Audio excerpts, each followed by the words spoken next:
Nvidia has delivered earnings beats for 14 consecutive quarters. By traditional metrics, the company is executing flawlessly. Yet after the last 4 reports, their stock price actually fell. Investors are looking past the current revenue and fixating on the sheer volume of cash required to keep building out artificial intelligence infrastructure. Developers are realizing they need serious local compute power to run models efficiently, turning everyday consumer devices like Apple's Mac Mini into 32-gigabyte AI workstations. Scaling that kind of power to the enterprise level requires massive memory allocations. Buying and running thousands of specialized chips drains capital so fast that even historically cash-rich hyperscalers are now posting negative free cash flow.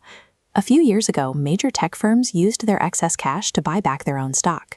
Today, they are forced to borrow billions of dollars just to finance the physical data centers required to train new models.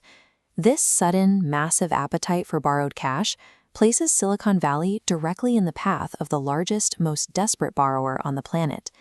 Make no mistake, the United States Treasury currently dominates the global capital market. This chart shows the upward trajectory of U.S. debt interest payments. With the total national debt sitting at $40 trillion, the government now spends over $1 trillion a year entirely on interest. To stop those interest costs from locking in at today's high rates for decades, the Treasury is attempting a market maneuver known as Operation Twist. The mechanics are straightforward. The government issues short-term debt, specifically 3-month T-bills, to raise cash. It then uses that cash to buy back its own long-term 25-year bonds. This maneuver is essentially a targeted mathematical intervention. The Treasury is intentionally manipulating the yield curve to push down long-term rates and mask the financial strain on the system. Here is the leverage.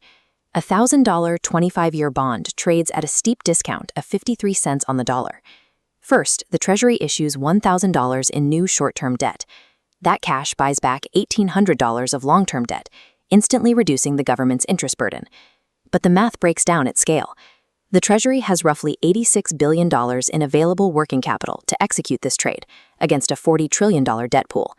The Treasury is deploying billions to fight a problem measured in the tens of trillions. The intervention creates a temporary dip in long-term rates, but the crushing weight of the principle remains intact. Instead of paying down the deficit, this bond manipulation simply distorts the cost of money for everyone else trying to secure long-term funding. This creates a direct conflict for available capital. Tech companies need trillions to physically build out the AI ecosystem, while the federal government is draining the exact same liquidity pool to roll over its past debts. Economists call this crowding out. When a sovereign government absorbs the majority of available capital, it leaves very little room for private corporate investment. As the Treasury and big tech both scramble for cash, demand outstrips supply. Bond yields are forced higher, driving up the cost of borrowing for the very companies trying to build the next generation of computing. By manipulating the yield curve to save on government interest, real yields are compressed. Investors see this mathematical strain and realize the financial system is struggling to support both sovereign debt and the tech boom simultaneously. You can see this panic reflected in the commodities market. Gold prices are spiking to historic highs as institutional money looks for a safe haven outside of a manipulated fiat system. The timeline for artificial intelligence is no longer constrained by processing power or software engineering. It is now tied directly to the U.S. bond market and its shrinking capacity to pay for the future.